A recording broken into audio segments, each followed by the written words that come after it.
Il est clair que le gouvernement israélien de tout temps était plus ou moins anti-religieux, mais le dernier, c'était le pire de tous. Et c'est un grand miracle, un grand miracle, une grande bonté d'Hachem qui soit tombée, c'est l'implosion du monde occidental.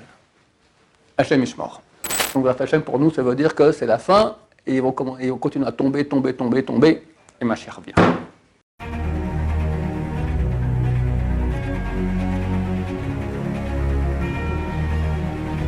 Ce jour dédié pour l'élévation de l'âme de Chantal Chana Bat Kamra de mémoire bénie. Donc on a appris hier matin ou avant-hier soir la chute du gouvernement israélien. C'est un jour de grande joie. Moi je pensais de ne pas dire Tachanoun, de faire le Hallel. Bon, pour finir, on a fait Tachanoun et on n'a pas fait le Hallel, mais ce n'est pas l'envie qui manquait. Et j'aimerais parler de cela, expliquer pourquoi c'est un signe très clair, comme quoi, avec l'aide de Dieu, si je ne me trompe pas, ça y est, c'est la dernière ligne droite vers Mashiach, Bezrat Hashem. Comme m'a dit quelqu'un il y a quelques minutes, ça fait 30 ans que je dis que Mashiach vient toujours et il ne vient pas. Je dis, mon cher, mais c'est 3000 ans qu'on attend. Il ne m'a pas dit 30 ans, il m'a dit 6 mois, c'est 6 mois qu'il y a les Shiva que je... Alors, tu rigoles. Mais alors je lui dis, mais une fois bien, j'aurai raison. Personnellement, je pense... Maintenant, je peux me tromper de nouveau, il ne faut pas, évidemment, etc. Je me trompe toujours. Moi, je vis dans l'optique que jusqu'à la Neila de Yom Kippour cette année, Mashiach il est là. Peut-être avant, à mon avis ou plus tard. Et j'expliquais pourquoi je pense cela. Je peux me tromper, mais vous verrez que la réalité, elle parle. D'abord, cette chute du gouvernement. Comme j'ai expliqué dans des cours que j'ai fait dernièrement, qui n'a pas encore été mis en ligne, bientôt il sera mis en ligne, qui s'appelle la nature mystique, je pense qu'on va l'appeler ainsi, la nature mystique du gouvernement israélien. Le gouvernement israélien, c'est le Erev Rav. Erev Rav, ce sont des âmes, donc j'explique là-bas en long qu'est-ce que c'est exactement, mais je n'ai pas le temps maintenant, des âmes juives, mais qui sont à mi-chemin entre le non-juif et le juif, et leur but c'est de faire du mal au peuple d'Israël, un mal spirituel. Le Zohar que j'ai amené ici, d'accord, dans Bereshit, page 25, il dit qu'il y a 5 types de Erev Rav. Dans le cours dont je viens de parler, j'explique quels sont ces 5 types. Et le premier qui cite, ce sont les Amalekim. Et le Zohar dit, c'est de l'araméen, Inun Reshin Bikuma Sagi. Ils sont à la tête avec beaucoup de pouvoir. Inun Kaimin à Israël Kle Hamas. Ils sont contre le peuple d'Israël des ustensiles de vol. C'est clair qu'il y a, je ne vais pas parler pour parler en tôle, mais on comprend ce qu'on comprend. D'ailleurs, beaucoup d'argent que nous donnons, nous les contribuables, aujourd'hui, passe chez les Arabes, d'accord, grâce à ce gouvernement, mais pas que chez les Arabes. À ce propos, il est dit que la terre était remplie de vols à cause d'eux. Ilan Inun Amalekim, ce sont les Amalekim.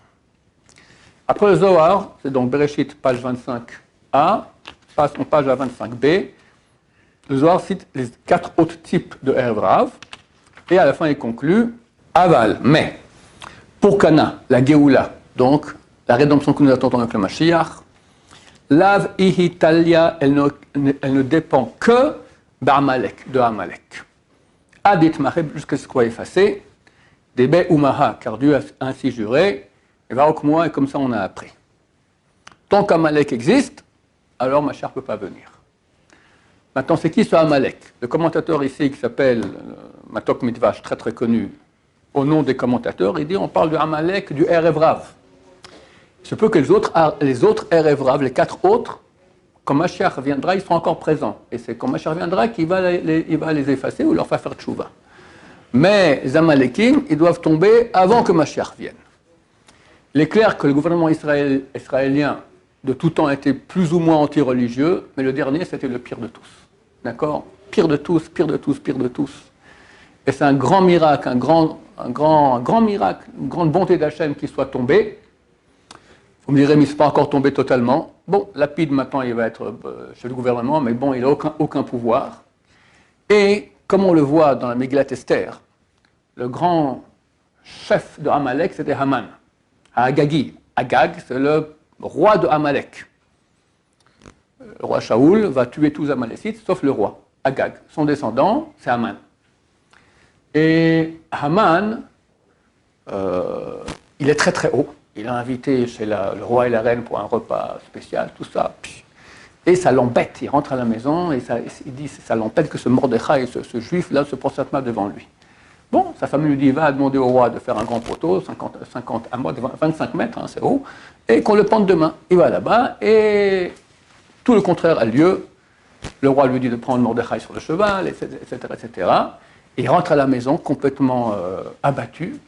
Et là, sa femme et ses sages lui disent si Mordechai est juif et tu as commencé à tomber devant lui, tu ne pourras plus rien faire. Tu vas tomber, ça sera ta chute totale. Et après, le soir, il va manger avec le roi et la reine. Et là, la reine Esther dit au roi que c'est lui le grand responsable de tout ce mal. Et hop, il est pendu sur le mât que lui-même voulait, sur lequel il voulait pendre Mordechai. Donc la Midrash Esther nous raconte que les sages de Amalek et sa femme, qui étaient des gens intelligents, lui ont dit si tu as commencé à tomber, c'est fini, t'es cuit. Avant-hier, le gouvernement de Amalek est tombé. Donc pour nous, ça veut dire que c'est la fin. Et ils vont continuer à tomber. Et Mashiach revient. Alors pourquoi je pense tellement que Mashiach va venir? Il y a beaucoup d'autres raisons qui se joignent à cela. D'abord, c'est écrit dans le Talmud, à 2 endroits, que le Mashiach vient en sortant de la 7e année. Nous sommes en 7e année. Ensuite, il est écrit que cette 7e année, il y aura des guerres. Et il y a des guerres. Tout le monde comprend que la guerre entre l'Ukraine et la Russie, c'est quelque chose d'inhabituel. C'est un pays comme la Russie en Europe, en guerre. On ne sait pas vers quoi ça va aller. Ce qui, personnellement, me renforce encore dans cette pensée, c'est un autre Zohar que j'ai cité dans d'autres cours, Vaïra, page 32, qui dit qu'à cette époque-là, un peuple du bout du monde va attaquer Rome la coupable. Je ne sais pas qui c'est Rome la coupable, il me semble que c'est l'Amérique. Parce que l'Amérique, elle va encore d'après c'est encore la mentalité romaine, occidentale. Ils ont les sénateurs, comme il y avait à Rome, le Sénat, l'aigle romaine. Beaucoup de choses continuent à aller comme à l'époque de Rome. Et on sait bien que l'Occident a toujours été le maître du monde depuis l'Empire romain. Et c'est la 4e exil, d'accord? Il y a eu 4 royautés, Babel, donc Babylonie, Perse, Grèce et Rome. Et nous sommes, d'après les sages d'Israël, nous sommes encore dans l'exil de Rome. Et il doit tomber.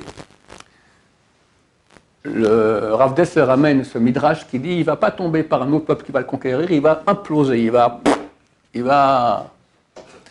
En tout cas, moi je pense que c'est eux, ce Rome Ichayava, cette Rome coupable dont parle ce Zohar, je peux me tromper. C'est écrit qu'un peuple du bout du monde va l'attaquer. Qui peut être ce peuple du bout du monde? La Chine.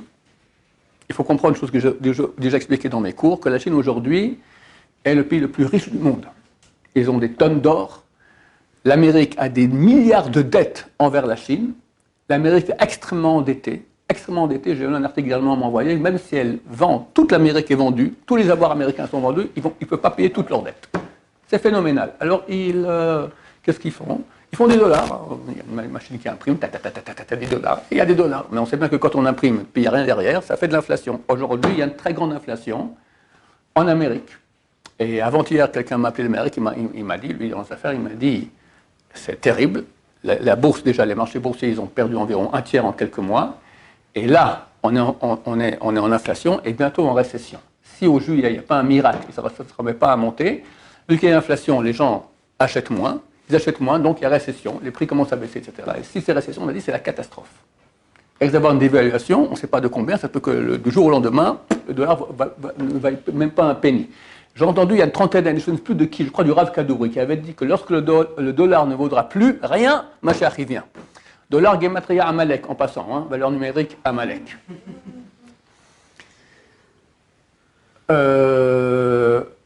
C'est pas évident. Mais il semblerait, et j'ai parlé à d'autres personnes qui s'y connaissent, m'ont dit, des analystes économiques, tout le monde dit, on est devant la catastrophe terrible, ça va être terrible comme il n'y a jamais eu. Il faut comprendre que si l'Amérique plonge, le monde entier plonge avec. Hein, le dollar, c'est quand même la monnaie de change mondiale.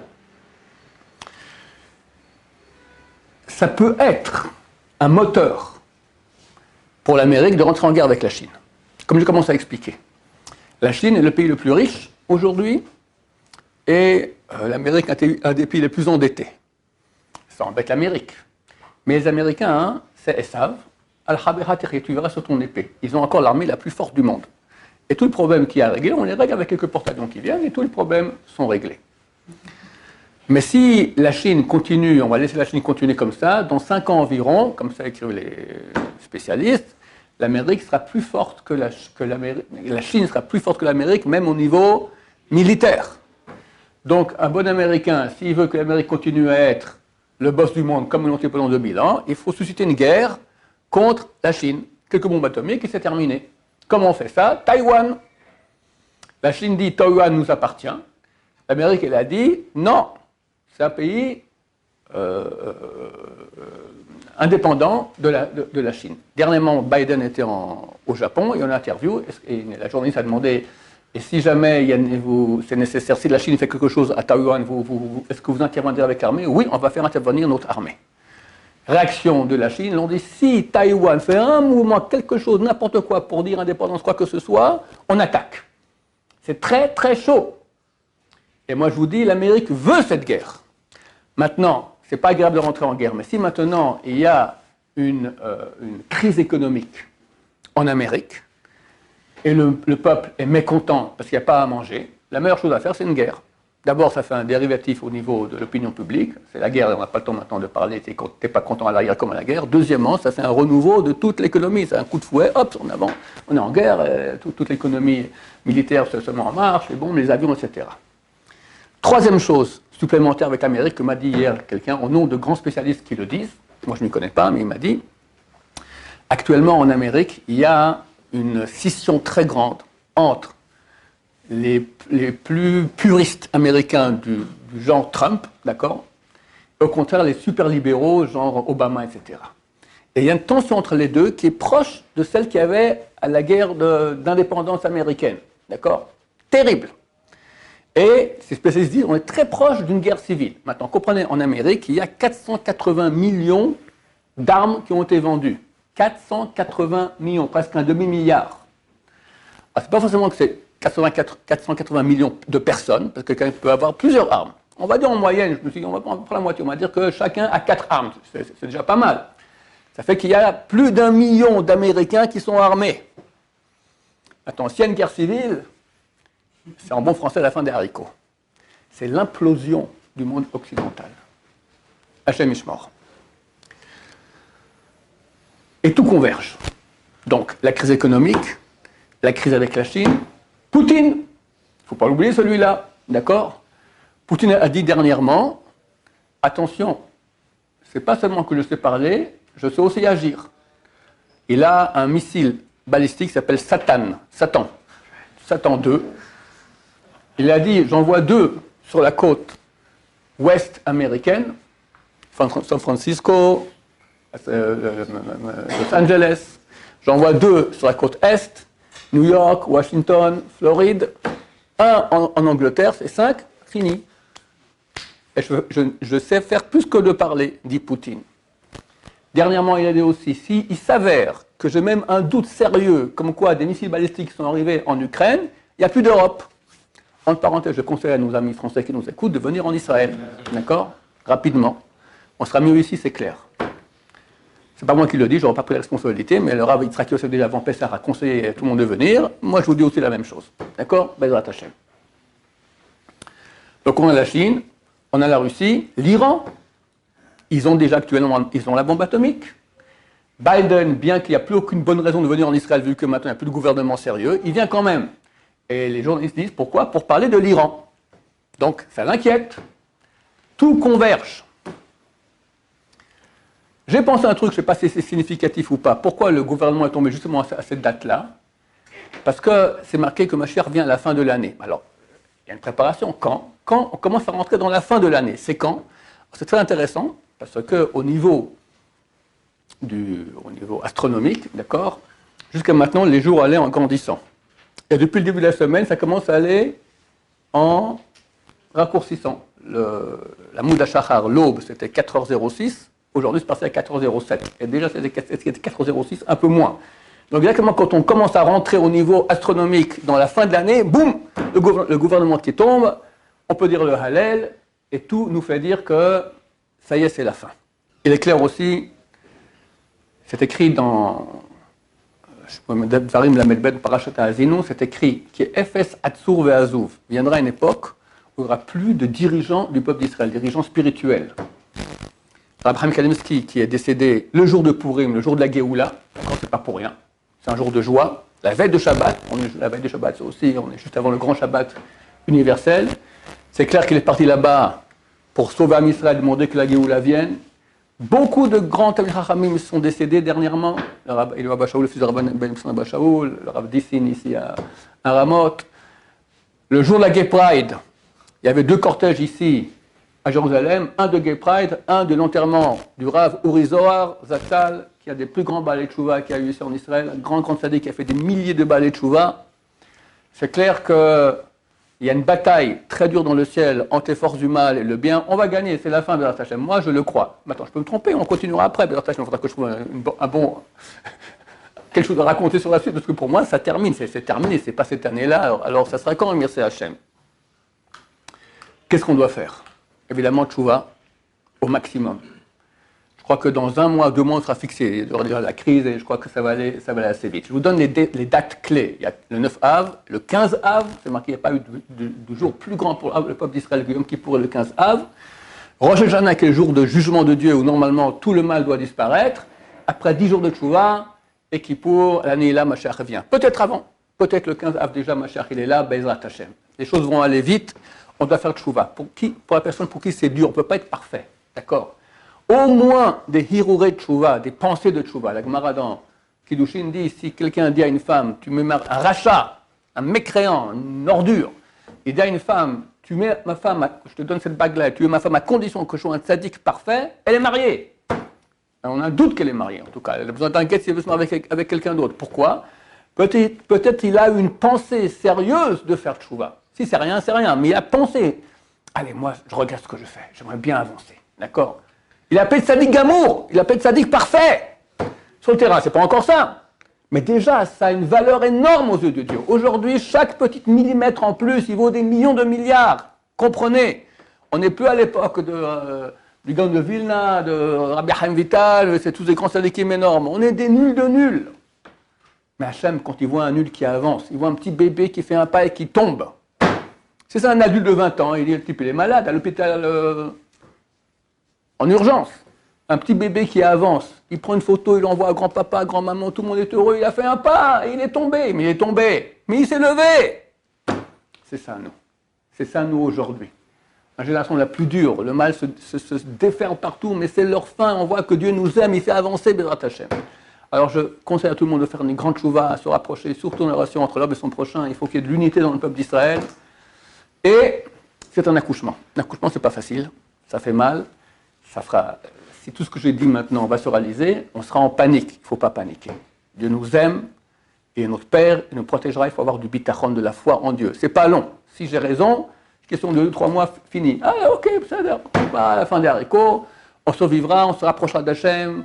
Les gens qui sont encore loin vont se rapprocher d'Hachem aussi, d'Hachem. On aura une Géoula extraordinaire. Si on nous dit, tu as souffert encore 2-3 ans sur la Shoah, je comprends, c'est terrible. Mais là, on te dit un peu, etc. Et Bezrat Hashem, après, c'est le bonheur extraordinaire, et on ne peut pas imaginer.